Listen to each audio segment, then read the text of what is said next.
Good afternoon, Seattle. Welcome back to Les Freres Heureux, the only Frasier podcast where both hosts are on the FBI's most wanted list. Well, I don't know. I've heard rumors about Will and Jace. Yeah, That's true. It's actually Will Graham is the dangerous thing. That's not funny. He's not even. That was a stretch. FBI. That was a stretch. That was a stretch. That wasn't a good one.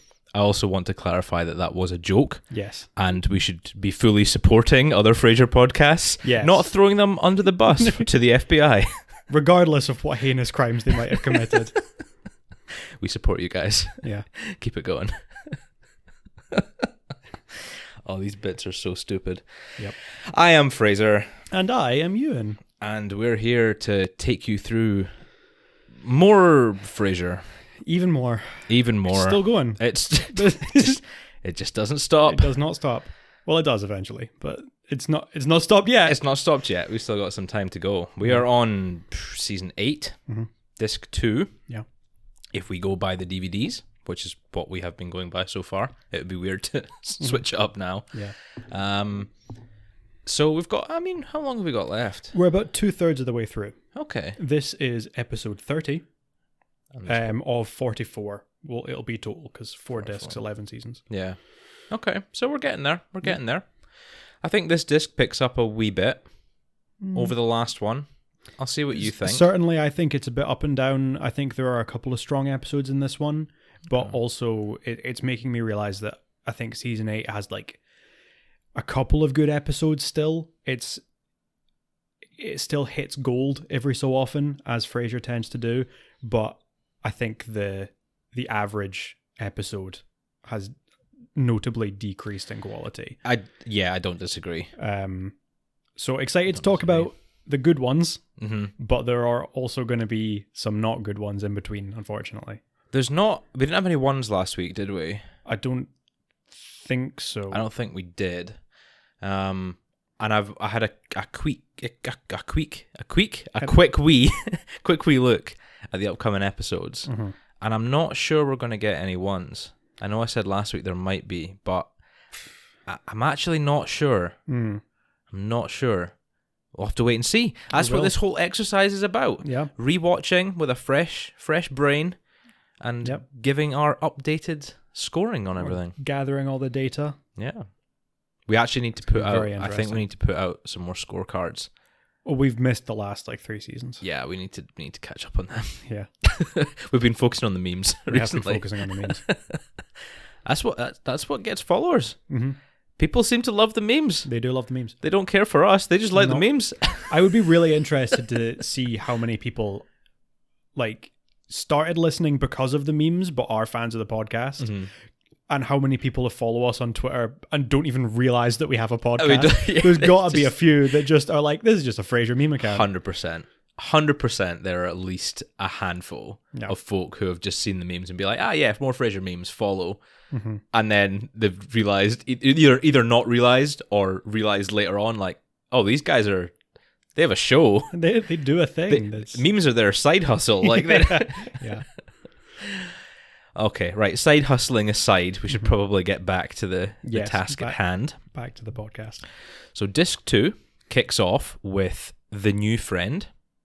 We've had The Friend with Shish Kebab back in season 3. We have. And we've now got The New Friend. Yeah. A far more down-to-earth character. Yeah. Is it Luke Parker, I think his name is? I just wrote Luke in my notes. Luke something. Played by Gary Cole, who I always get mixed up with William Fichtner. I always get the two of them mixed up. He's the guy one that's in Wings. I don't know. He was in the Invasion TV series. If you ever watched that, it was on Channel 4 or 5. And he's the bank teller at the start of The Dark Knight. That's what everyone knows him from. Yeah. I know. And him and Gary Cole just look so similar, and I always get them mixed up. I can never remember which one's which. They do look similar. I always think of the guy that played Brian in Wings, who was also he played Jack Torrance in the 90s miniseries adaptation of The Shining. that's apparently better than the movie. I've not seen it, but there you go. Yeah. So possibly Gary Cole is just 3 different people. It is very possible. We don't know, maybe. But either way, in this, he is Gary Cole, and he plays Luke. And he's done lots of voice work. He does. Sorry, I should have said he's got a pretty impressive resume. He's been in lots and lots of things. Yeah. And including playing Harvey Birdman. Harvey Birdman, Attorney at Law. Harvey Birdman, Attorney at Law? I've seen a bit of it. It's pretty funny. It is good, and he is good in that. Yeah, he's done a lot of like animation voice work. Just pretty much every series you can think of, like the Avengers, all the Batman. He's in all the lots Scooby Doo, superhero stuff. He's done something in all of them, whether it's like a recurring character or a guest or whatever. Yeah. Which is impressive, and love to see a multi-talented actor / voice actor doing his thing. But in this, he's playing Luke, who is Roz's new boyfriend. Pirate fighter extraordinaire. Is it just a saller? Did they go into details what he actually does? Merchant Navy or something? Navy? Yeah. I don't know what that is. I'm going to be honest. It's no idea. 25 years of my life, I've been hearing people talk about the Merchant Navy and Merchant Marines and whatever, and I've never asked what that is. If they guard never bothered to look up. Goods that are shipped, I suppose. Maybe. Rather than people, whatever. Right? Okay. He on a boat. He does a boat thing. Yeah. Delivering goods back and forward, and he's getting on pretty well with Roz, and they're going on a couple of dates. But on this particular date, where they show up to the same restaurant as Frasier, Roz gets called away because Alice, I think, gets a bead stuck up her nose, if I remember correctly, and she has to dash off. So Frasier and Luke sit and have dinner, and amazingly, Frasier doesn't scare him away by being his usual self. Yeah, and the two of them hit it off. And they start a pretty nice little friendship. Seem to be getting on well. It's rare that Frasier finds someone new. I think Niles is a bit jealous, as per usual. A little bit. That is up until Roz and Luke break up because he was out with someone else. I think the explanation he gives is it wasn't his sister. It was like an old girlfriend, wasn't it?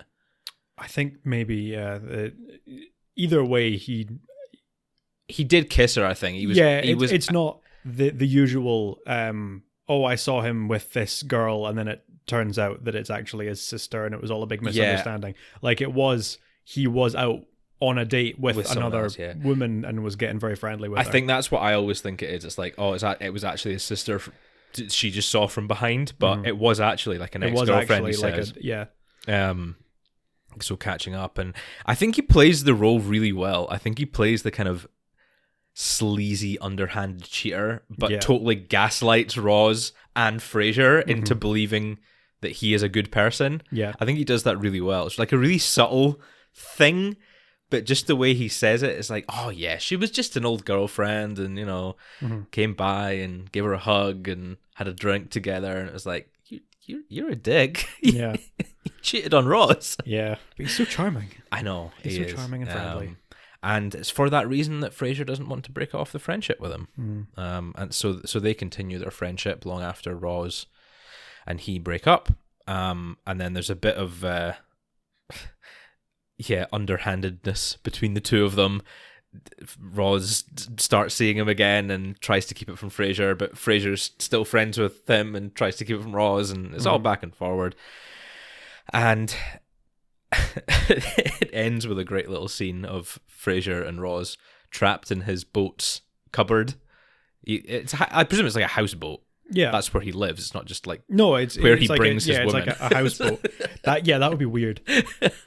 And they're hiding kind of from each other and him, and then he brings a woman home and starts like slagging off Roz and Frasier while they're sitting in the cupboard, and then they get knocked out by an inflatable dinghy.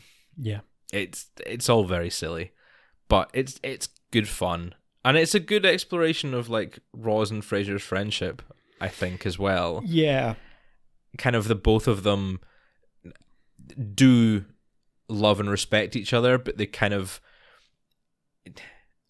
with Luke's interest in each of them, it kind of pushes each of them, I don't know, to see how far their friendship how close friends they actually are. Yeah. I like that. I like seeing that, and they do have their limits where they'll care for the other person over some random pirate hunter. Yeah. Yeah, I like that angle. I wish it was explored more. I don't really think they go into much depth with it. Yeah, I think they do take a good chunk of the episode kind of ignoring it before they finally address it. And then they do, when they're having that sort of quiet, whispered chat in the cupboard, they do kind of catch up on it. But yeah, it would be nice if there was a little bit more, a little bit sooner in the episode. I still think it's a good episode. I think it's good fun. I'm not big on it. Oh, you're not big on it, really? I don't like it. I just find it pretty boring. Like, I as much as I like Gary Cole as a guest star, I just think the character of Luke is just not particularly interesting. He's very one note as this kind of like kind of sleazy boyfriend. He fought pirates. Well, yeah, but it's just like that. That's so cool. It's not really that interesting though, because we don't see any of it. It's just he's just this generic. That would be kind of wild would that be? That episode of Frasier. Scene of Frasier where actually going out and fighting pirates and a giant squid or whatever. But yeah, it's just this like, oh, he's got like a cool backstory and he's like very friendly and charming with everyone, but he turns out to be a bit of a skis, and it's like it's just a very generic character that's just not super interesting. And I guess it's not overly unique, but it's still nice. I don't know, and it's good fun. It's kind of I think it's a nice break from the last couple of episodes where we've had the whole Donnie and Mel situation hanging over it. Yeah, that's true. This is a bit of like a nice bit of fresh air, where we have just a good guest star, a nice little plot, nothing too serious, a bit more of Roz. Doesn't go amiss. Yeah, it's good seeing more of a Roz-centric episode because we've been lacking in those recently. Yeah. So I don't know. I enjoy it. I enjoy it. How badly don't you like it? So I'm probably being overly critical here. It probably doesn't deserve a 1. Oh, but that is what I have given it because it's one that I would just skip. Not because I think it's like huge, like bad. You know, there have been plenty of episodes in the past that I've complained about that, like, oh, I don't like watching them because they're just like Frasier's super creepy, or like the episode's just like really like cringy and it just makes me uncomfortable and I don't want to watch it. This doesn't have any of that. It's just not very interesting. Not great. I just find it really boring. So I feel like I would always skip over it. And if it's an episode that I'm going to skip over, then it's a 1. That's a shame, man. Poor Gary Cole. You're just skipping over him. I'm just skipping over him. Yeah. I'm sorry, Gary. See, I gave it a 4. Wow. Okay. I give it a 4. I quite like this episode. I think it's definitely not a 5. So it's probably a low 4. But it's still just a good, solid, fun little episode. I like this little self-contained stories. I like stuff with Frasier and Roz. I like a good guest star, and I think we get that in Gary Cole. So it's just a nice little recipe for a solid episode of Frasier, and that's what I like. I could maybe be a little bit more harsh on it. Yeah, but I'm feeling generous this week. Fair enough. I quite like this disc. So. Okay, that's fine. I'll check any guest voices. No guest calls. We've got Gary Cole as the guest star. That's your lot for this episode, I'm afraid. It's shocking. We dedicated a full segment at the end of each episode to guest callers, We've barely had any. We've had none for like the last couple of really good ones in the next episode, though. Is there? A couple of really good ones. Okay. Yep. Okay. Well, let's go on to the next episode then, shall we? Merry Christmas. Yep. That's as in Dr. Mary. Dr. Mary. Who you remember from last season. Oh, I love Dr. Mary. The wonderful Dr. Mary. That just happened. You'd want her in your life to just hype you up and make you feel good. Yeah, more Dr. Mary, never a bad thing. I definitely think they could have done more with her. This is the last time we see her. Yeah. She isn't in any more episodes after this. I think they definitely could have made her a more frequently recurring character, or even not necessarily more frequent, but just like 1 per season. Yeah. I think would be nice. Unfortunately, this is the last time we see her. But it is what it is. Is what it is. We get another kind of Frasier cliche. The whole plot. Well, it's kind of split into two halves, I guess. The first half is Frasier lobbying Kelly Kirkland, the head presenter, I guess, for this Christmas rally that they have every year in Seattle. Or at least she's the most recent. It's kind of like a tradition that's gone back decades. And she's the most recent. So Frasier's lobbying to get the second slot. The first guy fell ill or whatever. I can't remember what it is. Retired, maybe? Yeah. So he lobbies her to try and get her year and try and get the slot and go up against her. And he invites her over and cooks her hobo chicken or whatever it is. Oh, God. Hobo casserole. I didn't realize when I was watching it, but when I was writing up my notes on it, I was like, where have I heard hobo chicken before? I was like, it's that episode of The Simpsons where Moe turns Moe's into a restaurant and cooks the hobo chili chicken. I don't remember that one. Do you not remember? It's why don't you try Moe's hobo chicken chili? I start with the best part, the neck, and then I add secret hobo spices. And now I'm just imagining Kelly Kirkland adding secret hobo spices to her meal. Is that the one where they have the big industrial deep fat fryer? Yeah. That arrives in the back of a truck? Deep fry a whole buffalo in 10 seconds. Buffalo. Sorry, that's really... I don't remember the hobo chili. Strange connection to make, but it's just it just came into my head when I was reading notes and stuff on it. I was like, I've heard hobo chicken before. I'm sure of it. Yeah. But Frasier ends up poisoning her, which I think is a really funny joke. I had a little read on some comments on Reddit, and apparently a lot of people didn't understand that was the joke. That he'd given her food poisoning. He'd given her food poisoning. Yeah. I thought it was quite obvious, but I guess maybe not. Yeah, they thought it was just like convenient. I've always timing, assumed that. Yeah. Yeah, I think it's a really funny joke. It is that funny. Frasier's attempted to make all these bizarre. Was it hillbilly casserole or something? Yeah, potato chip salad is one of them. Yeah, and he ends up just giving her food poisoning. Oh, poor Kelly. So yeah, after she is then out of the races, conveniently after she's given Frasier the job, they need to find a replacement for her. And conveniently, Dr. Mary is back in town, or I think back at the station. Like, I don't know if she ever left town. I think they said something about her being back at KACL. She did move to another station at the end of something about Dr. Mary. Yeah, Kenny's trying to get her back.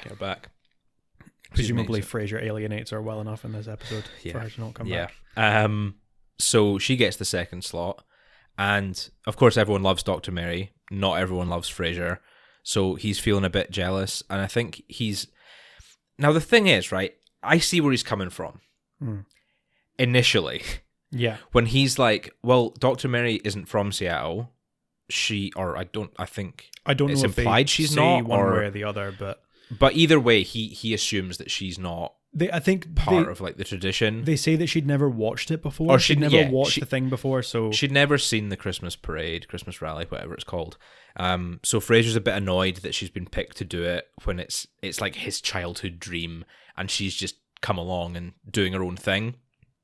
And of course, everyone loves her banter and everything, and nobody wants to listen to Frasier's scripted remarks, and that annoys him more. And I get where he's coming from.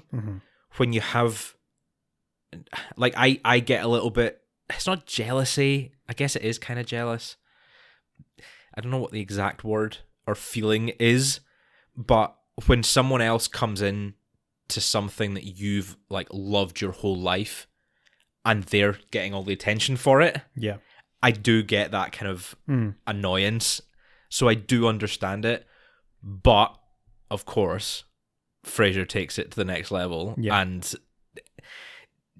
he's just kind of bullying and rude to Dr. Mary throughout the whole thing. He just doesn't listen to her banter. He doesn't respect it, so it makes him seem like the bad guy, and he is. Yeah, but he is making it worse for himself by not just going along with it.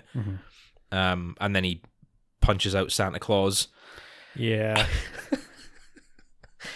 which makes it even worse. And it's hard to sympathize with him after that. Yeah. Because if he does, and he even speaks with Dr. Mary at the end and kind of says, like, look, I was just like, this isn't your childhood. This is my childhood. And I wanted it to be like everything I imagined it to be and not have you step all over it. And it's like, well, one, phrase it a bit nicer than that. But if you'd come to her earlier and just said that, she would have respected it. Yeah. And understood. Yeah. Because she may not be a doctor. She may not officially be a psychiatrist, but she's probably a better therapist than you are, Frasier. Yeah. Like he says, it's like the interview with Santa. He's been looking forward to. He's written a bit. He thinks it's really cute, and he wants to go and do it by himself. Which, on the one hand, yeah, like you could argue is a bit selfish for like if you've got like two people hosting. I mean, you couldn't probably do it together. But the fact that he's just like, I want to do this. I'm the one that's going to go and do it. And he says to Mary, and Mary totally respects that and lets him go and do it. And then Santa kind of, it's not Mary's fault. Santa then turns around and is like, oh, Dr. Mary, I want you to help me with this. And then of course she needs to get brought in because at that point she can't say no. You can't say no. Yeah. You didn't talk to Santa about it. Maybe you should have talked to Santa about it. Who knows? Anyway. Yeah. But like she clearly seems to understand and respect what he's on about. And then, yeah. But it comes, even the first episode with Dr. Mary, where he just makes the assumption that she's going to be upset with him about it and not understanding. Honestly, there's a little bit of like inherent racism. Oh, absolutely. In that. Yeah. Obviously, loads in the first episode, but in this episode particularly, just the fact that he's making these assumptions about her and then like tacking that onto the back of his previous episode where he made similar assumptions. Yeah. I don't want to, I've just had this thought and I don't want to make a huge assumption like this, but like there's a good chance that, I mean, this was what, 2000, 2001? 2001 by now, yeah. I guess very end of 2000. Yeah. There's a very good chance that Dr. Mary may well have been the first black host of that Christmas parade. It's a possibility. So for Frasier to then like step on that and just be like, oh, I don't want you invading the space. I don't want you doing this and that. Like that's very insensitive. Yeah. He should probably have opened his eyes to the fact that if there had been other black hosts before Dr. Mary, there wouldn't have been many, probably. And he should have been lifting her up rather than trying to lift himself up over her. Going beyond even just the fact that she's black, she should just not. Oh, just in general, yeah, yeah. I'm not saying you should be rude to anybody. No, but like especially. I know what you're saying. I know what you're saying. Yeah, if it's someone in a position like that, you should be trying your best to help them. Absolutely, and even someone as nice and lovely as Dr. Mary, like she has no ill intent. Yeah, at all. He should see that and understand that and just be kind to her. That's her first Christmas parade. He should be introducing to her to all these things rather than keeping them for himself and then criticizing her for not knowing what's going on. It's yeah. What can you do? Yeah. Frasier gets a wee bit of redemption at the end. Well, personal redemption, not in the audience's eyes, really. Yeah. Where it must be the original host or one of the original hosts. The host that he knew from when he was a kid and watching. Yeah. Or one of the two hosts. Pops over and does a little faux script read with him, which is kind of nice. But at that point, you've kind of given up any kind of sympathy for Frasier, so you're like, well, this doesn't really help. Yeah, I don't really like this episode. No, neither do I. I'll be up front. I gave it a pretty low score. Yeah. Usually I think they tend to bring a lot of like strong writing to the Christmas specials. I imagine Christmas specials probably get good viewership. So they'd probably like try and focus really good writers. And I think a lot of the Frasier Christmas specials are really strong, probably because of that. And this it isn't one of them. It's really not. It's a shame. It's probably... Possible. Well, yeah, I was going to say no, because Miracle on Third or Fourth Street is hard to watch. Because it's difficult, yeah.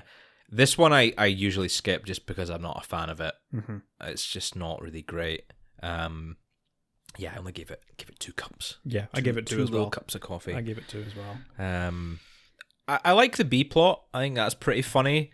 With Martin, Niles, and Daphne all at home. Yeah, and they're all going around like Martin's complaining because Ballantine's his beer is going out of stock, and Daphne has found him a 6-pack for Christmas. Mm-hmm. So while they're watching the parade, she lets him open a gift early, and then of course everyone else has to open a gift early. And then Niles gets batteries. He opened the wrong gift, so he has to open the actual right gift. Yeah. And then this great little scene where Frasier's doing his speech and saying like, "Oh yes, in my house we don't even shake the gifts before Christmas Day." And then it's just straight cuts to the inside of his apartment, and everyone's like wearing their ski outfits and fishing gear and everything. Yeah, I really love that. I think Niles is reading his book. It's good fun. It's a shame that that's the best bit about the episode.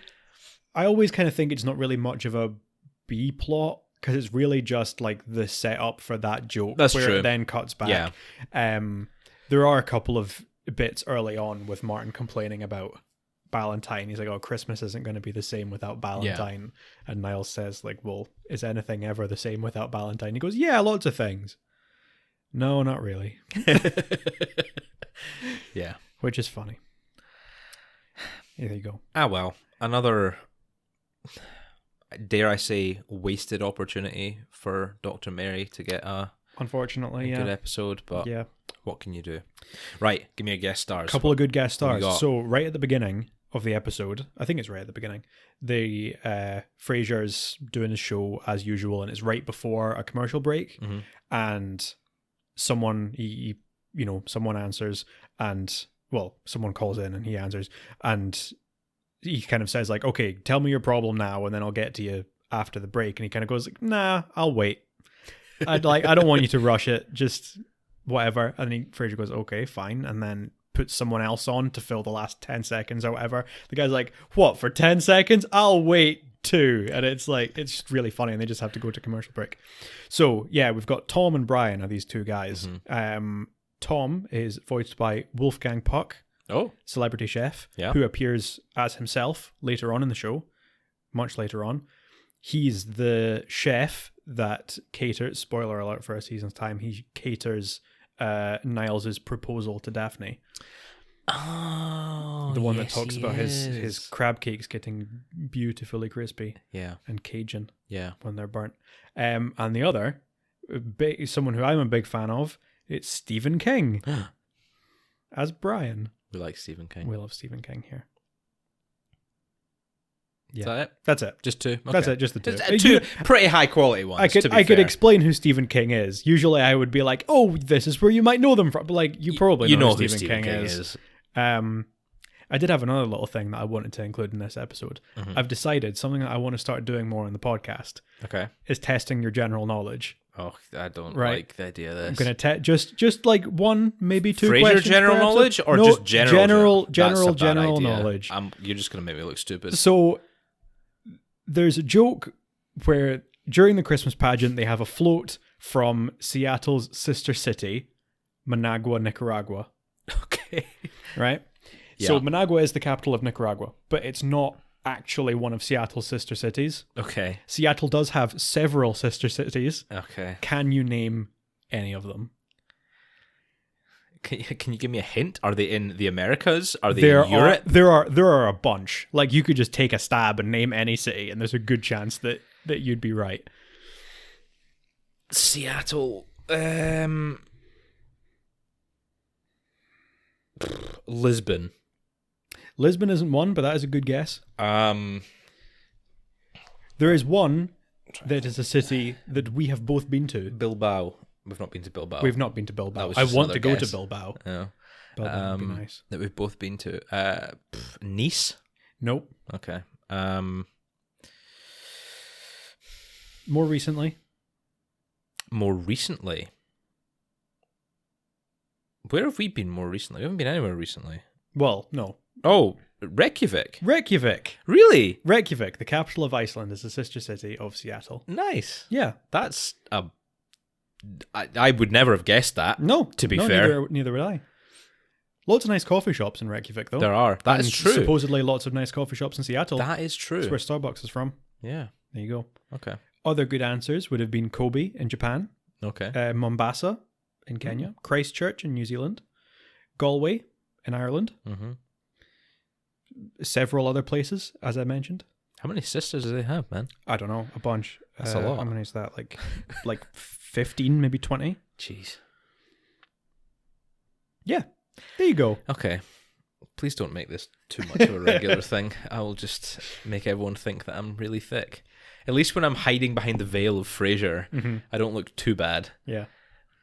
Although that bonus episode with the quiz didn't go That down was as difficult. well as I... You did You made pretty it well. really difficult, I did to make be it. fair. I did make it difficult on purpose, and you did quite well. See, this is fun. Me coming up with lists like that. It reminds me of something that I think of as like to compare the two of us to as hosts is Richard Osman and Alexander Armstrong Okay. as the hosts of Pointless. Where like I'm the Richard Osman and you're the Alexander Armstrong. So you're the clever one, and brains are the operation, and I'm the charming host. Yes, you're the actual host, and I'm the one that sits and does the research and just kind of goes like, yes, good answer. Also, Seattle's sister city is Chongqing in China. You know. Yeah, all right. I'll give you that. I'm not going to argue. I'm just going to move on. Frasier Pointless Special. That would be fun. It'd be difficult. Give that I don't back. know how you would organize that. I'd need a... We've got followers. We've got over 100 followers. That's true. Do you think we could get almost half of our followers on Twitter to answer a survey? I could give it a shot. Yeah. Give it a shot. Give it a shot. Right, we'll have a think about how the practicalities of doing that. For now, we'll move on to Frasier's Edge. I'm not sure why it's called that. I've always wondered why it's called that. Like... the edge of his mind, like, or is it like he's on a knife's edge? He's on the edge. I don't know. On the edge of his seat. It never made any sense to me. Well, you talk about someone losing their edge if they go a bit off, if they kind of lose their touch. You talk about them, That's true. Yeah. losing their edge. And this is him trying to get his losing and then subsequently trying to get it back, I suppose. Yeah. It actually kicks off a wee like mini arc Yeah. for Frasier, which it doesn't feel like it should. It feels like it could just be a self-contained episode. Yeah, it has a bit of a weird ending, and it always makes me think it would work really well if we actually had a proper two-parter instead of just like one set-up episode and then it's mentioned a couple more times and then we get another episode with Docs Tewksbury that supposedly rounds it off but doesn't really. If Doesn't anything, really. it just leaves more loose threads. Leaves many questions. Yeah. And then kind of just doesn't get mentioned again. Yeah. Which is weird. As you say, Dr. William Tewksbury, who was Frasier's mentor, I presume Harvard. I don't know. It must have been Harvard. Or it could have been at In Oxford, I guess. America. It could have been, yeah. Played by, now, let me see if I can get this right, René Auberjonois. I think that's right, yeah. That's how I would pronounce it. Been in loads of stuff, very recognizable face. Always get him mixed up with Arthur Cromwell. Was that the... No, that was the... James Cromwell? James Cromwell. James Cromwell. James Cromwell, the doctor from iRobot. Yeah. He was in American Horror Story and various other things. I always get the two of them mixed up. They both played big roles in Star Trek. René Auberjonois was one of the main characters in Deep Space Nine. Yeah, And so he was. James Cromwell is one of the main characters in First Contact, the Next Right. Generation film, and then he appeared in Enterprise as well. Okay. There you go. That's not where I know either of them from. No, because I've but- not seen any of them. Just quick shout out for my Trekkies that are listening. Trekkie boys. You get to shout out your Trekkies in a couple episodes' time. Yeah. No, that's true. But yeah, so we've got Frasier's mentors back in town teaching at Seattle University or whatever it's called, and he is up for an award. Well, not up for an award. He's got an award for lifetime achievement in radio radio personality, whatever it's called. And Dr. Jukesbury has sent him a note of congratulations to say well done. And of course, Frasier takes that note and overanalyzes it times 10 and can't get out of his head. He sees some hidden meaning in the words. Was it, you must be very proud? Yeah. And he sees that to mean that he's not actually proud of him, but Frasier should be proud of himself. And he just reads too much into it and can't get his head around it. Classic Frasier. And he goes to confront Dr. Tewksbury and basically has a bit of a mental breakdown. Yes. Yeah. But I kind of like how this episode addresses some of our, as the audience, but also specifically like you and I, just in the show, in the podcast, we've had this criticism quite a lot, is his inability to be happy and to ruin a good thing. We've spoken about that so much. And I think obviously the writers are aware of that as well. So they kind of address it here in that Frasier's just looking for reasons not to be happy.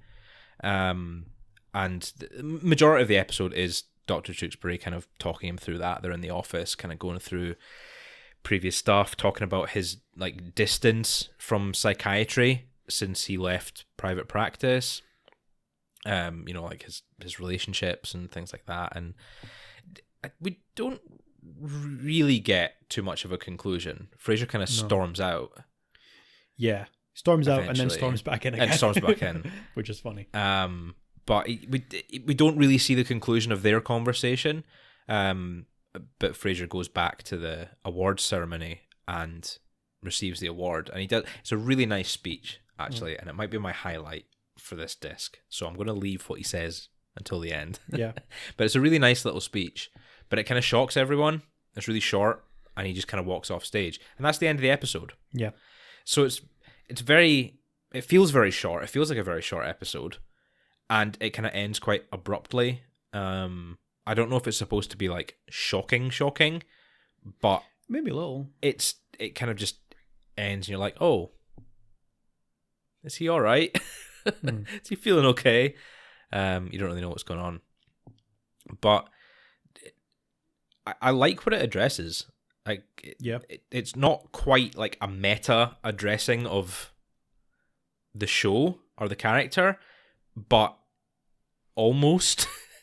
It's very self-aware. Yeah. It's a very self-aware episode of Frasier finally coming to the realization that he does have these issues and has had them for the last 8 years, and everyone is aware of them. Yeah, it's this weird balance of like complete insecurity and also an absolutely massive ego that just, as soon as he faces anything that impacts either, he just completely crumbles. Yeah. You know, if he gets something like a big award, he feels like he doesn't deserve it.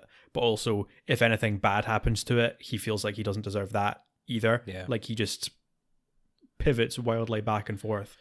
And it's really interesting exploring like where that comes from. This is the most like psychiatry heavy episode of a show about a psychiatrist, which is it's interesting to watch.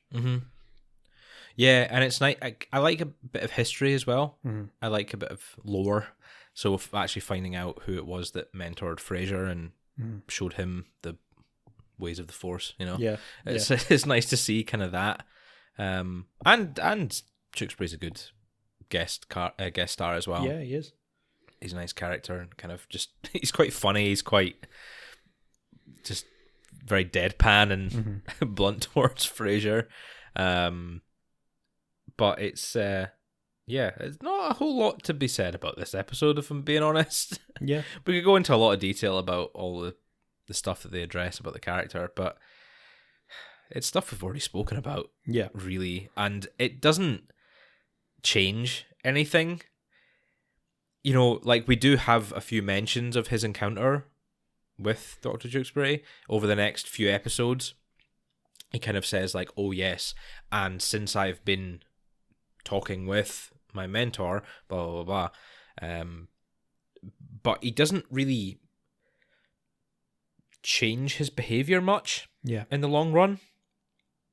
So it feels a bit inconsequential. Yeah. Yeah, it's weird. Well. We've got some fun little gags at the award show whilst Frasier's getting his intervention, I guess, of sorts. We've got Niles is up for an award. Is that this episode? No. Am I getting mixed up? You're getting mixed up. I'm getting mixed up with the other CBs. With Bad Dog. Yes. No, it's just Martin is... This is Gil's episode. Yeah, Gil's up for an award that he doesn't get, and then he gets really salty about it. And they reuse a joke from the very first CB's episode. Yeah. Yeah, they do. When very he says, annoying. Oh, they expect me to share, and then he doesn't win. He doesn't win. Anyway. The other two win the award. The other two.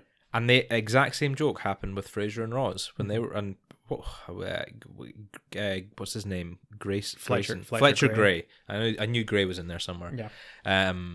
They're both up for the award, and then they like, oh, we could split it, and like, oh no, we're not splitting the award, and they give it to the other two characters. Yeah. It's very annoying. Yeah. Yeah, that is annoying. Just now, and once I noticed that, I was like, you've just reused the same joke. Mm-hmm. Why? You're better than this. So yeah, that's annoying. Mm. That's Frasier's Edge. That's Frasier's Edge. I like it. I really like this episode. I think it's a really great episode, and you wouldn't know it by the amount we're talking about it. I know, but there's not a whole lot to talk about. It's not, unfortunately. It is solid. Mm-hmm. I do. Yeah, I do really like it. Yeah. What did you give it? I give it a 4. You give it a 4? I gave it a 4 too. How exciting! Yeah, we're matched for 4s. Yeah. I've really not written many notes about this. I don't know why I gave it a 4. Gut instinct, I suppose. I think it's a really good guest star. I think it's got really good dialogue. It's not necessarily all funny. There are a lot of good jokes in it. Yeah. But it's also exploring more interesting things that aren't just entirely humor. Mm-hmm. We get a little bit... This is kind of when we're starting to comment on the fact that Daphne's visibly gained a lot of weight. There are a few gags at her expense. There probably have already been some more before now. I think the first one is in... I want to say the first one is in The New Friend. Could be. It's the first time that they make note of it in the dialogue.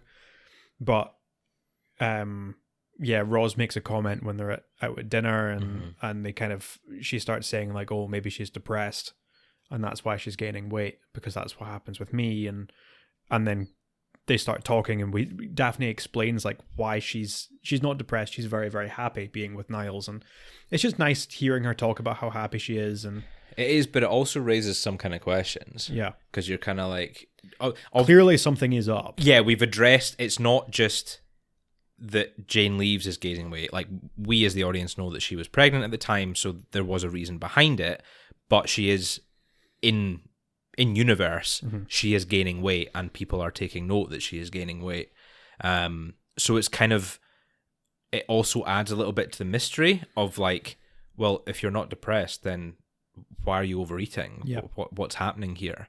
And we won't find out for a few episodes yet. But no, I do like that. And side note, Roz in this episode, absolutely stunning. Oh yeah. Peri Gilpin, just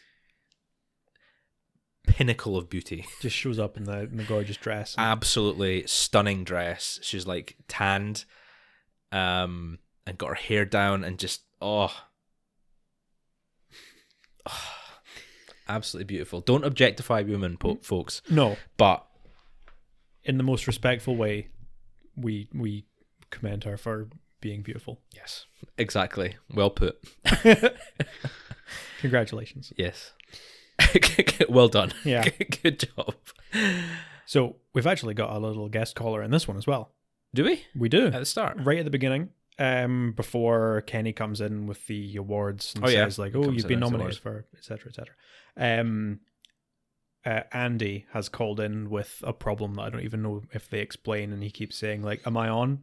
And then eventually Frasier gets fed up and says, no, you're not, and hangs up on him. It is voiced by Neil Simon, who we have mentioned before. Of the Garfunkels. No. Simon and Garfunkel. No, not that. Which one's he? Neil Simon was a playwright. No, which one's... Paul Simon. Paul Simon. Paul Simon was the Yeah. of Simon and Garfunkel. Remember what I said about not making myself look stupid? I'm going to edit that out. Yeah. No, Neil Simon was a playwright. He wrote The Odd Couple. All right, okay. Barefoot in the Park and a few other things. But he's been mentioned on the podcast before because he was married to Marsha Mason. Oh, who played Sherry. There you go. And there was, I'm sure there were references in the episode that Sherry was introduced because she was a Broadway actress and performed in a lot of Neil Simon plays. And that was either, I don't know if I actually bothered to look it up, but that was either how they met or part of the reason that she got into acting in these plays was because they were romantically involved. All comes full circle. There you go. Yeah. Neil Simon. Not Paul Simon. Not Paul Simon. Not Paul Simon. I think Paul Simon he's a guest caller at one point, isn't he? Or maybe Art Paul Garfunkel Simon is. or Art Garfunkel are guest callers, and that's why I was thinking of it. Yeah. But I don't know when. I think it's earlier in the show. I think we might have already had Paul Simon. Yeah. Or Art Garfunkel. One of the two. one of either Art or Art and or Garfunkel. No, Simon and Art Art and Garfunkel. Right, it's good to know that we're as stupid as each other Oh, on this God. one, so it's fine. Okay, let's crack on. Crane's Unplugged next. Nah.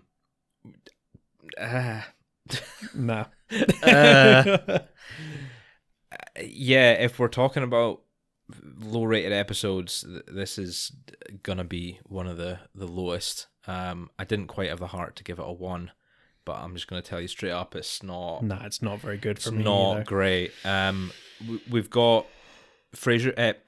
We've got Frederick coming into town to see Frasier. He's all grown up. He's 13 now. Yeah. He's hit puberty. He's at those pesky teenage years where he doesn't want to do anything other than play with his friends and sit on the Game Boy. He's sitting playing Pokemon, by the way. I didn't notice that before. Is he playing He's got Pokemon? a little Pokemon on the Pokemon case. Oh, does on he? his desk. Yeah, it's There really you go. funny. So he's very rude to Frasier Yeah. and Niles and Martin. He introduces Martin to MTV. Yeah. I love that little joke. He's wearing some kind of mesh. And yeah, it just generally being a bit of a grumpy Gus. Yeah. And I mean, we've all been there. He's a 13-year-old boy. That's how it goes. But it's still, after you're past that stage in life, you look back on it and you're like, ugh, Yeah. was I ever that bad? Mm. I mean, yes, I absolutely was. I don't think you were.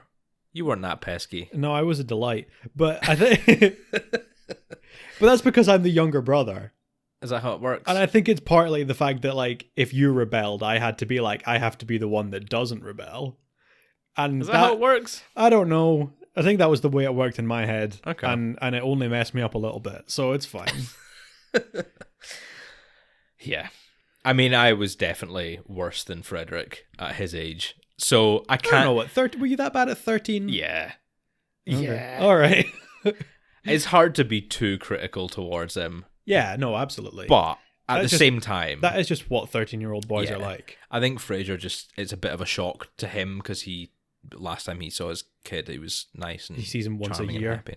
Yeah, so a bit of a shock, and he's trying to bond with his son, and this is one of the mentions of Dr. Tewksbury. He says, like, he wants to reconnect because of the conversations that he's having with him, and he just doesn't really get the chance. So Martin kind of offhandedly suggests a camping trip, to which Frasier drags him along as well. So the three generations of Crane go away on a camping trip, and it doesn't really change anything. Frederick's still grumpy and finds a bunch of friends to go off and play with and ignore Frasier and Martin.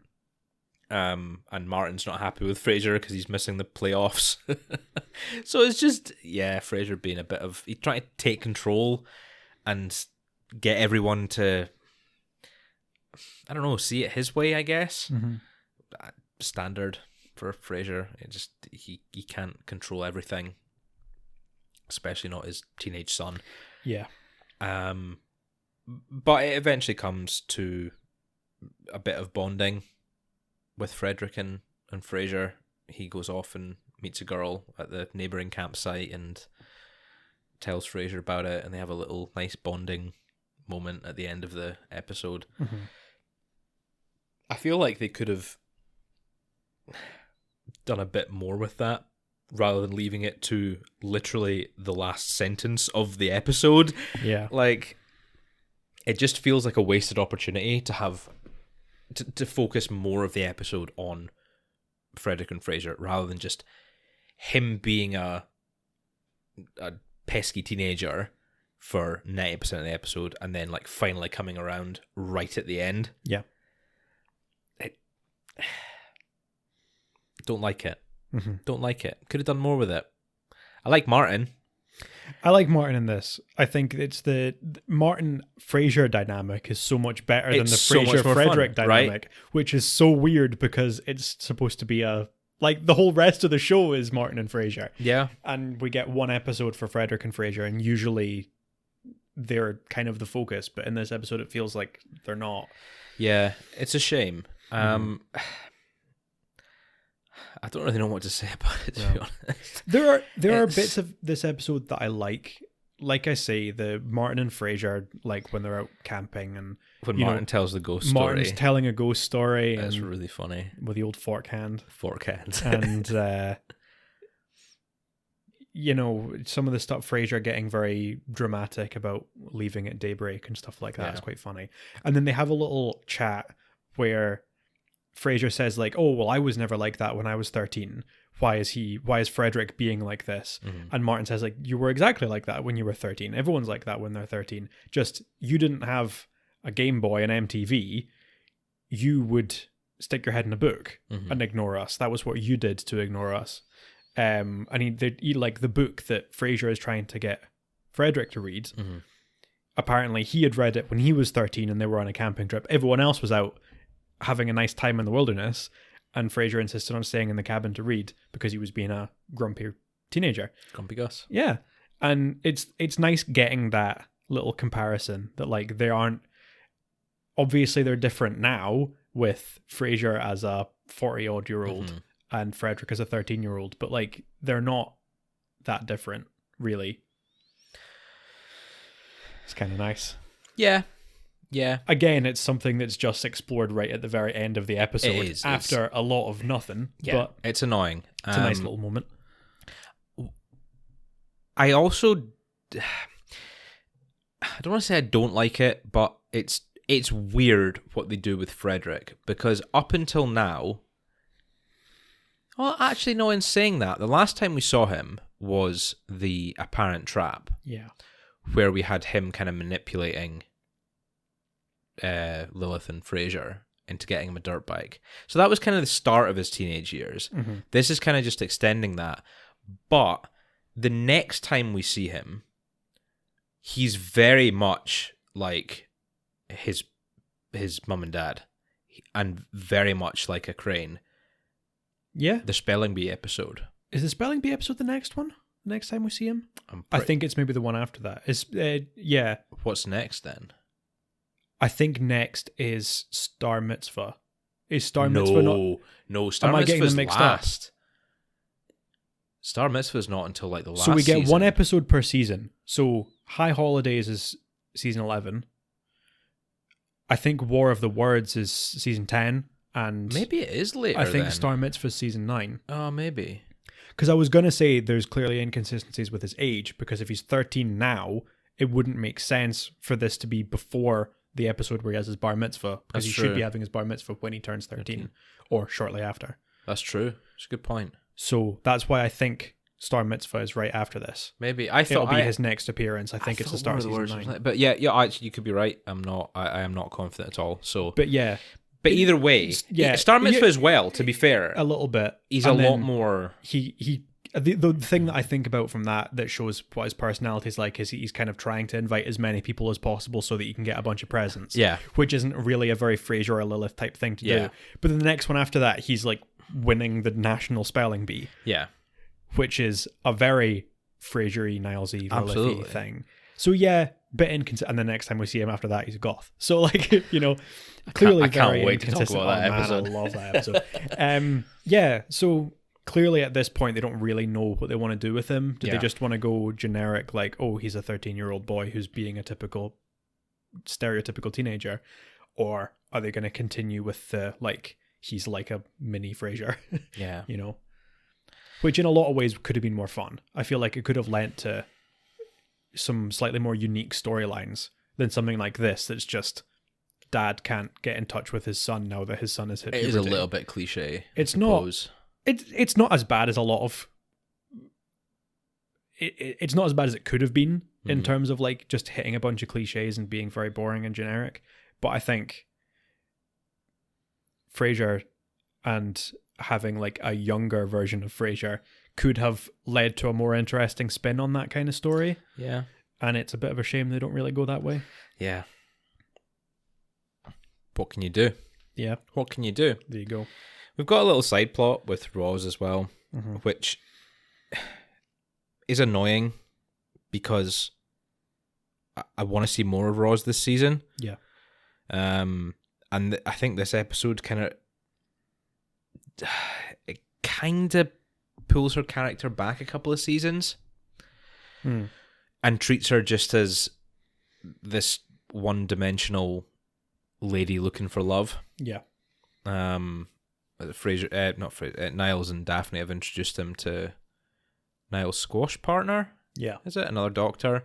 And then he has to run out and he gets an emergency phone call.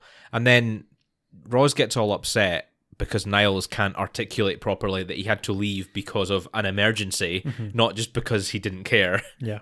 And it just leads to them having this evening together. But it's just, it feels a bit not like Roz. Yeah. It feels like she's had more character growth since the last time we saw her like that. It also doesn't really make much sense to me because I feel like the whole show, we haven't had so much like Roz can't find a decent boyfriend. It's more Roz just dates a bunch of different guys because she's clearly got lots of people interested in her. Yeah. The idea that they're now going of this angle of like, oh, Roz can't find a boyfriend doesn't really make any sense. We've had the Roz can't find time to date because she's got a young child. I think the implication is because she's got a kid. Yeah. She's finding it harder to date. Yeah. And people aren't as interested. That certainly makes a lot more sense. Yeah. But yeah, I always find it weird that there's this like, oh, the guy took one look at me and left because he thinks I'm ugly. Like, really? There's no way that Roz would think that. Yeah.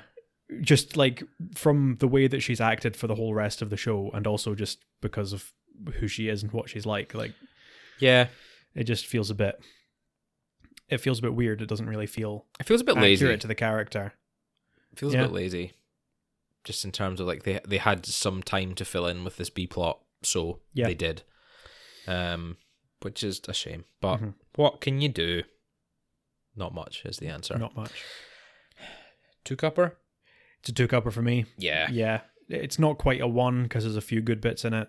I like when we meet Niles' squash partner, the other doctor, and Daphne starts talking with him, and not in a... It kind of looks like a flirty way because she's trying to like angle like, oh, are you single? Yeah. Oh, you're handsome. You must make a lot of money because you're a doctor and whatever. But like it's because she's trying to set him up with Roz. Yeah. And then Niles just goes, okay, off you go. What's going on? Am I having a stroke? Yeah. And he thinks that she's flirting with him. And that's funny. But then like it's just there's not.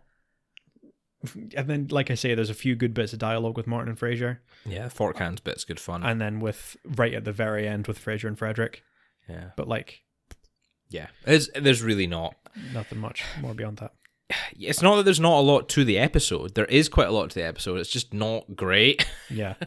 It's not like the previous episode where it feels quite short and self-contained.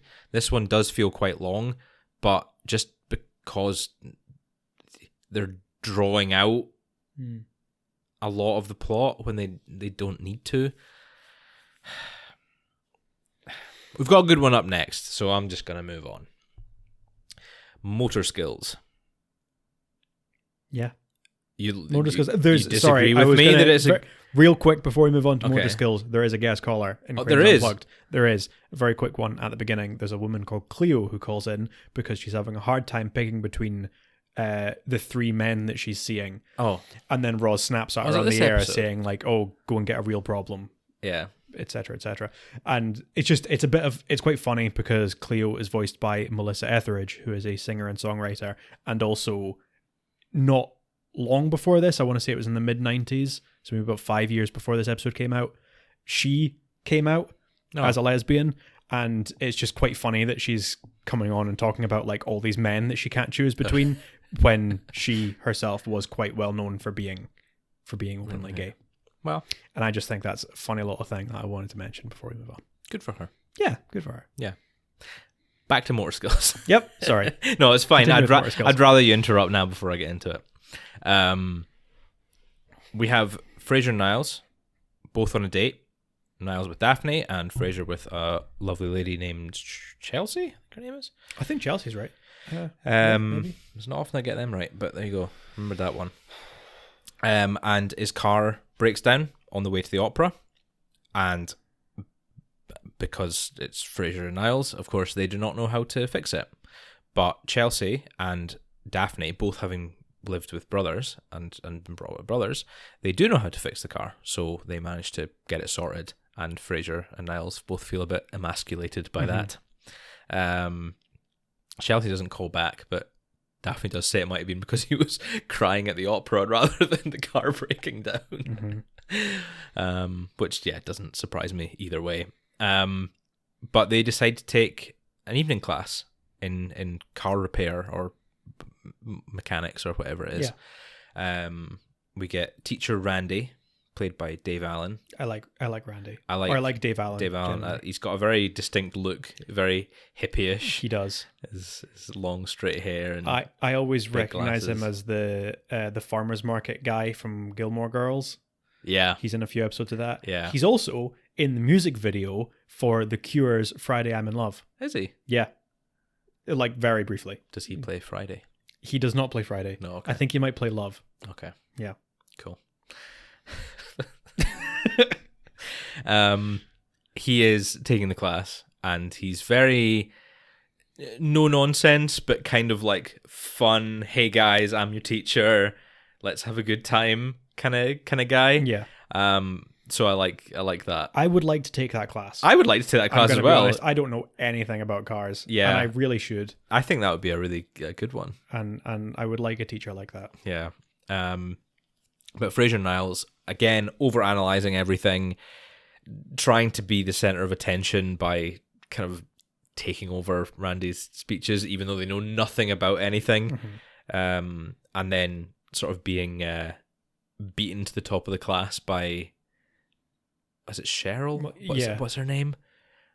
I think it's Cheryl. Is it Cheryl? It's sort of an older lady, doesn't look very typically inclined to cars, but she's still doing better than them in the class. And they're not having a good time with it. They keep missing lectures and whatnot. It's because they're not paying attention. And it's because they're not paying attention. Absolutely. And it's their own fault. No one to blame but themselves. Yeah, that's what winds me up. I completely agree with you. And they give up after the first class. But then they kind of, when they see Martin and Daphne being so impressed with them actually taking the class and wanting to learn, they're kind of motivated to go back. But Roz kind of gives them not the wrong impression, but sets them off down the wrong path in saying that they don't need to ace the class, they just need to finish it. Yeah. They just need the certificate.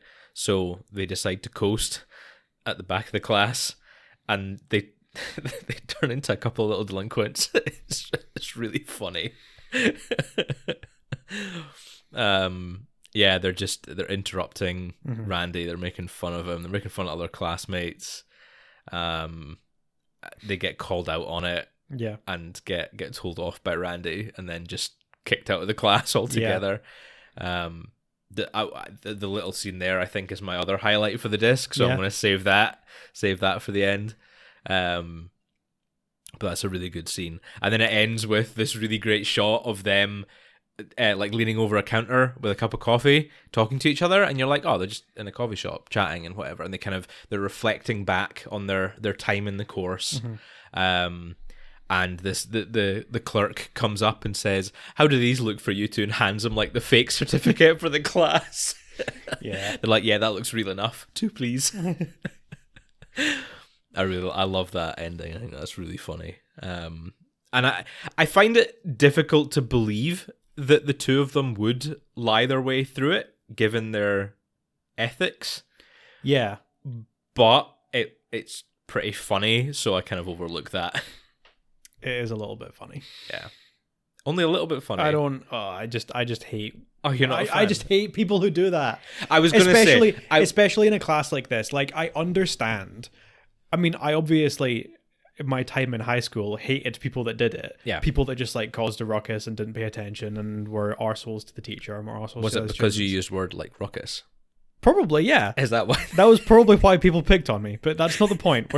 That's not why I'm we're not here. victim blaming. I'm just saying. Yeah.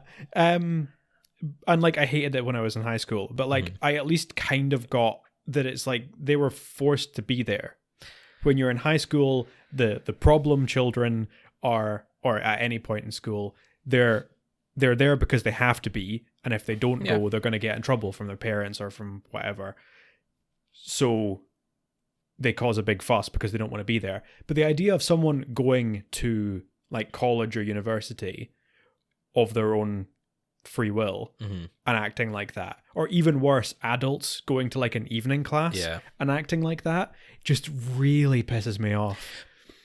I mean, that is the joke. The joke is... I know that's the joke. That they're behaving like They're kids. behaving like, these high school bullies that they hate. Yeah. I know. I just hate watching it. I think it's really funny. I think it's... I completely agree with you. Yeah. That people like that in real life wind me up to no end. Mm-hmm. But watching it, I think, is hilarious. Especially when it's Frasier and Niles. Just the two of them basically... reading the playbook of how to be coasters in the back of the class and just acting it out in front of everyone else. I think it's, the fact that they don't really know how to do it as well, they can't switch off, is really funny to me. The note in French, is funny. Cracks me up every single time. But I'll get to that because that might be my highlight. I'm going to go over them. Fair enough. No, I really like it. I think it's a really funny episode. I think it's one of my favorite episodes of the season. Although in saying that, as I was giving my score, I was like, do I give it a 5? Is it worthy of a 5? I ultimately came down on no. No, not worth a 5. No, I only gave it a 4. I just couldn't quite give it the elusive 5th cup. But it would have been very interesting if you had given it a 5. Because then we would have finally reached the point where we disagreed that much in an episode. Because I give this a 1. Almost wish I had now. And like it's, to be honest, it's the exact same as The New Friend. Like my reasoning is just that this is an episode that I just would not watch. Really? I would just skip it. Given the opportunity, I would just skip it. That's such a shame, and man. not watch it. and that's an automatic 1 for me. I think it's a really solid episode. I think it's really funny. I love the callbacks to like Frasier and Niles' time at high school, and the fact that they were always the smart kids, and then this kind of flips it on its head, and puts them as the what does Frasier call them? Calls them remedial students? Remedial, that's the word I'm thinking of. Yeah. I just think it's really funny. I get why it's funny.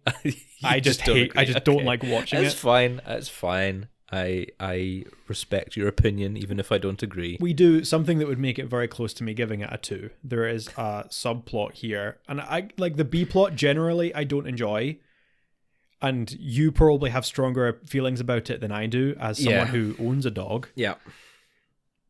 I don't really enjoy the B plot because I think like Martin annoys me because I find he's being really rude and he's like totally overstepping his bounds. Roz gets a puppy and Martin's just like really like horning in and being very disrespectful to Roz. And like, I understand that he's doing it because he cares, but also he's just being very inappropriate. He's doing it because he wants a dog. A dog. He wants a puppy. He's got Eddie. He wants a puppy again, and Yeah. he thinks he knows better than her. Yeah. And that kind of just creeps and creeps and creeps Yeah. until it takes over. No, I don't like it No. at all. No. I really hate how Martin's portrayed here. Yeah. Because he just has absolutely zero consideration for Roz, and he's so smug in the bit where Martin names her dog Yeah. before she has a chance to, while he's dog sitting, which is just like, what? Yeah. Even if you don't own a dog, you must know that. You must know that's a bad idea. Just so out of line. And Roz, well, technically Alice, names the male dog Ariel, which is kind of funny. Break gender norms, man. Good for them. Yeah. Don't care. But Roz tries to get the dog to come to heel and says, like, Ariel, Ariel. And then Martin's named him Frankie and calls Frankie, and he comes straight away and sits next to Martin. And he has this, like, smug look on his face. And I'm like, nah, dude. The only reason the This dog isn't would it. respond to that name is because Martin's been calling him. He's all been day. training him all day. Yeah, exactly. It has nothing to do with like that being his real His name. yeah. You know? Yeah. No, that winds me up. The only reason that would potentially bump it up to a 2 for me is because the puppy's really cute. The puppy is cute. It's a little all Dalmatian. All puppies are cute, but I mean Dalmatians. I think it's like because Dalmatians are kind of rare. You don't really see many Dalmatians. Yeah. I couldn't tell you the last time I saw a from us, Dalmatian. there's quite a few. Are there? Mm-hmm. Couldn't tell you the last time I saw a Dalmatian in person. To go to the park more. I do. Go to the dog park. For a lot of reasons. Oh, I need to go. I need to get out more. I Um, need to get a dog so I can go out more. That's yeah. what I need to do. Yeah. You should. Yeah. So there you go. Yeah, it's a 1 for me. Yeah.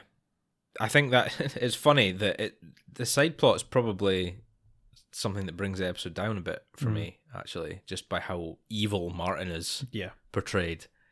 But what can you do? Can't win them all. Right. Last episode on the disc. The show must go off. This is what we're talking about with your little Trekkie reference. We start off at a Comic-Con convention of sorts. I don't know, some kind of sci-fi convention. We've got everyone dressed up. Frasier gets directions from a Klingon. And a couple Klingons. We get a nice little cameo almost from Noel. It's not a cameo. Guest appearance at this point from Noel in his Trekkie gear. He's actually pretty ripped. I don't know if you can see. He's like his pecs through the shirt. Does he? Yeah, he's pretty fit, man. That. I never noticed it before either, but I saw it and was like, Noel Shemsky's he's lifted. Yeah. He has that William Shatner physique. Yeah. Yeah. Yeah, of course because Frasier's there with Roz, so of course Noel needs to make appearance to creep on Roz. Yeah. It's really funny. But Frasier is... Why is he there again? He needs to pick up X-Men comics for Frederick. Okay, yeah. I thought it was something for Frederick. I couldn't remember if it was an autograph or what. But he gets distracted by one of the actors of one of the current sci-fi shows, Jackson Headley, who's played by Derek Jacobi, one of the great thespians of the 20th century. Amazing actor. He is. He's phenomenal. And Frasier remembers him from his time playing Hamlet, or doing Shakespeare, I guess. He specifically says Hamlet, but doing Hamlet, yeah. Doing Shakespeare when he was younger, and introducing him kind of to that world. So I presume Frasier Niles must have been like young at the time. Yeah. And he kind of goes off and says like, "Oh, it's so sad to see him reduced to doing like sci-fi shows when he should be doing Shakespeare and on the stage and everything." So Frasier Niles concoct this plan to produce a new production of Hamlet and employ Jackson Headley to come and do it. And all goes well until they get him back on the stage, and he just hams it up to the extreme. They both have this realization of like, oh no, Yeah. what have we done? So they go back and watch like the old videotapes of him, and he's exactly the same. They're like, oh, he must be rusty because he's not done it. And then they realize that he was just always terrible. This is such a good example of not like encouraging you not to go back and rewatch or replay those games that you loved as a kid, because they're not as good, man. I'm telling you, they're not as good. They're not. Oh man. I can think of multiple examples that I'm explicitly not going back to watch again because I just know it's not gonna hold up. Yeah. You've got the eyes of someone who has done Just that recently. The thing that's immediately pops into my head is very recently, the new game in the Saints Row franchise came out. Yep. And Saints Row 2, which must have been about 2007, 2008 maybe, was one of my favorite games as a teenager. Yep. And I played that again recently, and it's unplayable. it's all like, I'm sorry, it's not good. Yeah. Like, it has so much that's good, but also it's just like it buggy, and it looks awful, and it's just, yeah. There's so many. That's my personal Jackson Headley. Yeah. That's the thing that's popped Saints into my Row head 2. recently. Saints Row 2 is my personal Jackson Headley. I think you should get that on a t-shirt. Yeah. No one would understand what I was talking about at all. So obscure. Yeah. Yeah, okay. But yeah, so they go back and they try and encourage him to quit, and he doesn't quite get the message, so they try and find all these other ways to make him quit. They call the fire marshal, and he comes, and then he turns out he's a fan of Tobor, the role that Jackson plays. His dad shows up, played by Patrick McNee, The wonderful Patrick McNee. the original Avenger. Yeah. There's a little reference for you folks who don't know the original Avengers. The real Avengers. The real Avengers, as our dad likes as to our say. dad likes to say. As we mentioned, because he was, well, they didn't mention him by name, but Patrick McNee was mentioned in Radio Wars, because they talk about how Frasier and Niles, when they were young, they liked the Avengers. And they used to play John Steed. They would run around with their bowler hats. Yeah, and that was him. For anyone who is not familiar with the Avengers, but has heard those references in Frasier, that's the same person. Yeah. I'm going to make that little connection for you Same in case guy. you didn't know. Wonderful actor. He's fantastic. been in Patrick a lot. McNee's he's really great. funny in this. Yeah. He's so funny. And this was one of his last acting roles as well. He did. He passed away. He retired, and then I think it was maybe 10 years. I want to say it was maybe about in 2010. I think. Actually, it might be even later Did than he that. retire because was he not in an episode of Torchwood? I don't. And think that must so. have been about 2006. Am I thinking of someone else? I think you must be thinking of someone else, because I'm pretty sure this was his last TV role. Oh, really? I think he did a film shortly after, and then didn't act for quite a long time. I want to say it was maybe 2015 that he passed. Possibly. But I'll need to check. I who could I'm be wrong. I thinking would need to of. double check. I apologize if I'm wrong. Yeah. But he is great in this. He is really funny. really funny. Hitting on Roz and sneaking off with her. He is. Yeah, I always forget that he hits on Roz. Yeah. And when Frasier tries to discourage him from coming to watch the play, he's like, "We've got a different play on tonight. We're doing Cats." He's like, "Oh, I love cats." He just the way he says it, really, it's really, like almost angry. yeah, I love cats. yeah. And then he gets shooed away anyway. And then he comes back in and he's like, "I don't want to see my sons play. I want to see cats." Yeah, I love it. I love it. So they try and set the place on fire. They set the sprinklers off, and it doesn't work. And then I forgot how brutal the fall is as well. It's really good. I don't know if it's Derek Jacobi. It must have been a stuntman. I would assume it must have been a stuntman. It's brutal. It like does. Whoever it was really commits to Oh it. yeah, like Jackson Headley comes out. There's no mat or anything. Yeah. I don't know what they did because the whole cast is standing there and it's a wide shot. And Jackson Headley comes out and then slips on the water from the sprinkler and properly decks it, like right on his back. Properly beefs it. Like that looks sore. Oh yeah, that looks painful. I was trying to see if it was Derek Jacobi. It was like, there's no way they would let him do that. I have no idea. Not a chance. I don't know how. I'm sure there's a picture going around that I have seen several times, and I'm fairly confident that it's photoshopped. But there's a picture from a documentary, and it's got the Frasier set in the background, and in the foreground, the person being interviewed is a quite well-known stuntman called Dick Warlock. And lots of people share it because, like, he's got a funny name, and he does have a funny name. Dick Warlock is a very funny name, but it's a funny name. Dick Warlock is a famous stuntman. He played Michael Myers in the second Halloween film. Okay. But also did a bunch of other films, and just like he was just a very good stuntman, did a lot in the 80s. And apparently he was like a stunt coordinator for Paramount and did Frasier. But then I saw this picture being shared and I was like, there's not that many stunts in Frasier. Like, I can't think of any times that they really need a stunt double. Maybe it was this. Maybe that was Dick Warlock. Maybe Dick Warlock was Jackson Headley decking it. Uncredited. Yeah. That might have been Dick Warlock. Who knows? What a name, man. Like, it's a really good name. I'm laughing because it's funny, but that's a badass name. That's a great name. I would kill to be Dick Warlock. You have to murder him and then take the mantle. Take the name. Become the new Dick It's not Warlock. a real name. It's a name that's passed down. Yeah, it's a title. It's like Highlander. You have to. There can be only one. There can be only one Warlock of the Dicks. Okay, let's run this up. Okay. Yeah.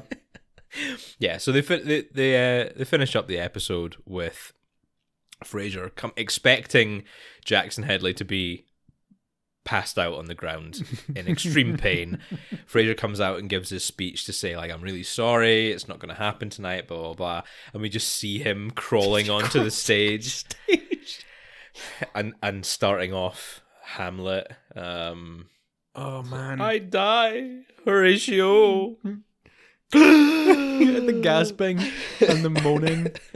It's so over funny. The top and ridiculous. And you've got, like, I mean, Derek Jacobi's got to have a great sense of humor because that's obvious. I would imagine he has played the role of Hamlet, whether on a professional capacity or not. He must have. I think he probably did. It would have been quite a while before this because shortly before this, I think it was 97, he was in Kenneth Branagh's film adaptation of Hamlet. All right, okay. But he played Claudius, Hamlet's uncle who murdered Hamlet's father. Spoilers. It's literally the beginning of the play. It's literally the premise of the whole play. Yeah. And so he was in that. He's like the villain, I guess. And I think it was Kenneth Branagh played Hamlet. Played Hamlet. Okay. And it's... Yeah. I think that's the one with Kate Winslet as Ophelia. I can't remember. Man. I'm not a big Shakespeare Unfortunately, fan, neither am I. I enjoy the really trashy Shakespeare adaptations, but I'm not very familiar with the good ones. Okay. Yeah. So yeah, he was in a lot of Shakespeare. Yeah. Kind of the BBC did a lot of productions kind of in the 70s and before then. They did kind of these live televised plays, plus he did a lot of stage work, and then he was in various films. I mean, he was in Gladiator not long after this. He's done a lot. He's a phenomenal actor. Yeah, and he is wonderful. It's always funny when you see someone like that who must be so like secure in their knowledge that they are a great actor that they can come along and play someone so over the top and ridiculous. Just play themselves, but like this parody of themselves. I love it. Love it. Possibly notable for being the first episode of Frasier to miss one of the main cast. Now, I noted this down, and I tried to find out if I was right or not, because Daphne isn't in this episode. Daphne isn't in this one, yeah.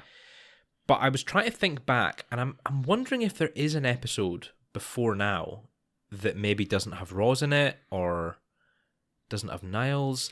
Not as And I far as I know. Don't think there is, but I couldn't find anywhere that gave me a definitive answer, short of like literally going back and I think Daphne is in all of these.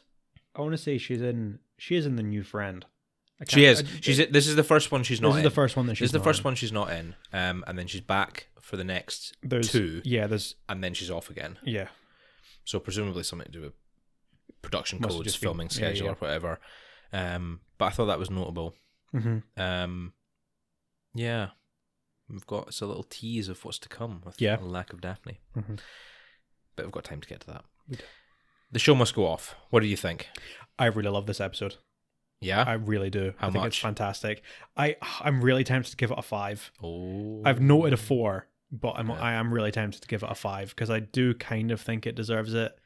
Derek Jacobi won the Emmy for this. Did he? He won the best He went guest actor spot, It's whatever deserved, it's called. to be fair. Absolutely, he's so good in this. If I found out that he committed to beefing it, I give him an extra Emmy. Give him another Emmy give him just 2 for that. Emmys. Double fist the Emmys when you're presenting it because he deserves it. Yeah, you know what? I'm giving it a 5. You giving it a I'm 5? giving it a 5. This is a 5 cupper. I can't commit to a 5. No, I'm sorry. I gave it a 4. I'm sticking to a 4. fair enough. It is a phenomenal episode. It is really, really good. And one of the highlights of the season. But I think it's just...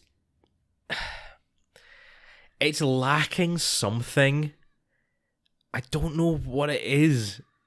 I think it's maybe lack of interaction from the other cast. Maybe like Daphne's absence is kind of subconsciously noted here. Roz is But- only in it right at the beginning, and I think we only really get one scene with Martin. Martin only gets one scene as well. Um, So I don't know if it's that. But oh no, I suppose we do. Well, do we get Roz? Oh no, Oh, we Roz do. is- We Roz get at the Roz. end, We get 'cause Roz she- at the beginning and then again. At she's the end. flirting with... Well, he's... Jackson's father is Yeah. flirting with her. Apparently, Cecil Headley. I don't know if Oh, it's Cecil actually Headley. said, but that's what he's credited as, Cecil Headley. I was thinking... Yeah, I don't remember if they say I it don't in think they anything, do. I think they just say Jackson's father, but Father. Papa Headley. Papa Headley, yeah. Mixed you go. bag of a disc. Yeah, I think. I thought it was a more consistent one, more highly rated, but you've kind of skewed my ratings a little bit, I have. I'm afraid to say. just a tad. Yeah. But that's fine. That's allowed. Mm-hmm. It's all good. Want to give me your highlights for this disc? I don't know what I could give it to. There's a lot that I really like. I'd probably just have to give it to Derek Jacobi, I think. Really? It's his performances. There's when he walks out of the apartment, he comes in and they're chatting, and Frasier and Niles are kind of going back and forth on like, oh, we kind of want to cancel, and he sort of says like, oh, you've got jitters, and I've never done a play where the producers haven't wanted to pull the plug before opening night, and it's this whole joke, and then he leaves doing his usual hammed up perform, and I think he's doing King Lear. Mm-hmm. As I mentioned, I'm not big on Shakespeare, so I don't actually know exactly what it is, but I think it's King Lear, and he goes out doing it, and then Niles is like, I think he's getting better. And I think I'd probably have to give it to that scene, Okay. because it just so perfectly encapsulates how good he is as a guest star. Yeah. That and him just properly decking, Properly decking. really it, go yeah. like bicycle kicking and landing on his does. shoulders. We need that as a GIF, I think. Yeah. Yeah. So I've got 2, as I've Mhm. said throughout the episode. I've got 2. I've been saving them for you. The first one is a funny one, Mhm. and that's from Motor Skills, when Frasier and Niles are turning into delinquents, Mhm. and they're passing notes to each other and giggling amongst themselves, and Randy manages to grab a note as they're passing it, and he's very like, oh, it's a funny joke, huh? You got a funny little joke here? Would it be so funny if I read it out to the class in front of you? And they're both kind of like sitting there smirking, and Randy opens the note and reads it, and then he closes the note. Does anyone here speak French? and Frasier like slowly raises his hand. Does anyone else speak French? And then Niles like shoots his hand up and does this little giggle. I think that is hysterical. Every time that has me rolling laughing. Like, it's so funny. Just the petulance of the two of them against Randy. It's so good. And then I've got a more serious one, which is Frasier's speech at the end of Frasier's Edge when he accepts the Lifetime Achievement Award. And he gets up and he's running late and people are kind of working around to try and make up for it. And Martin gets up on stage and then he introduces him. And Frasier gets up and he says, "Thank you for honouring my life. Just wish I knew what to do with the rest of it." And then he kind of looks very somber and just walks off stage. And it's just really like touching. I know it's supposed to be kind of sad and it's supposed to be kind of him like, oh, I'm having a bit of a crisis here. But I really like it. And I really wish people would do more like succinct speeches like that. Mm-hmm. I think they're so much more meaningful than all these Oscar speeches that you see. It's like, I'd like to thank my mom and my dad and my dog and my goldfish and that guy who lives down the street. I saw recently the acceptance speech that Brendan Fraser gave when he was receiving, I think it was for The Whale. Or it might not have been actually. I'm afraid I don't actually know what it was. It was after The Whale. It was after The Whale. But I don't think it was for The Whale specifically. I think it was like for him. Yeah. It was like a lifetime achievement. I think. Well deserved if it was a lifetime achievement 100%, because I love that man. And he kind of says like, I've been so used to being up here, you know, presenting the awards. It's been so long since I've been up accepting one. And it's just the way he talks about it. He just seems really humble. Oh yeah. And it's just very succinct. And like, I'm going to be honest, it brought a tear to my eye a little bit. That and him receiving the 6-minute standing ovation for The Whale at the Venice Film Festival. I cried. I got very, very close, I have to admit. Oh, I teared up. He's such a wonderful man and he deserves every bit of praise that he is receiving. Yeah. And we always seem to get on to Brendan Fraser, and I don't know why. I'm not against it. No. I just don't know why. It always seems to happen. It's just natural. Yeah. I love Brendan Fraser so much. But we're fully behind the Renaissance. Yeah, absolutely. I get really emotional seeing all the praise that he gets. Mm-hmm. Seriously, like I watch it and I'm like, you deserve this. He deserves everything. You so deserve this. I want to give him a big hug. I know. He seems like such a nice guy. Yeah. Imagine Brendan Fraser and Dr. Mary on a chat show. Oh, I would watch the hell out of that. You couldn't stop me from watching that. The support and love that they would bring into the world by doing that show. Missed a trick. Yeah.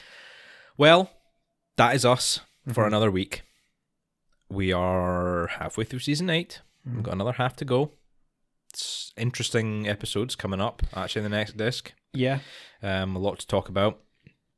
So I hope you will return and do more if you have made it this far. I mean, I'm definitely going to return. Well, I would expect you to. Oh, you were talking to them. Okay. I know there's not really a distinction because I'm looking you directly in the eye and saying, I hope you return. I wish you wouldn't do that. It makes me uncomfortable. I can look anywhere else, but it's not quite as the whole point of having the two of us in the same room. That's true. And not doing it over Zoom. We did like a couple over Zoom, and it was really difficult to get like a good rhythm because it was difficult. You can't see each other properly, and it's not. It was hard. I'm glad we're. Well, I want to say past COVID, but we're not past COVID. Stay safe. Yeah, we're getting there. We're getting there. Right. Have a great day, everyone. Good mental health, and thank you for listening. You think you can milk me?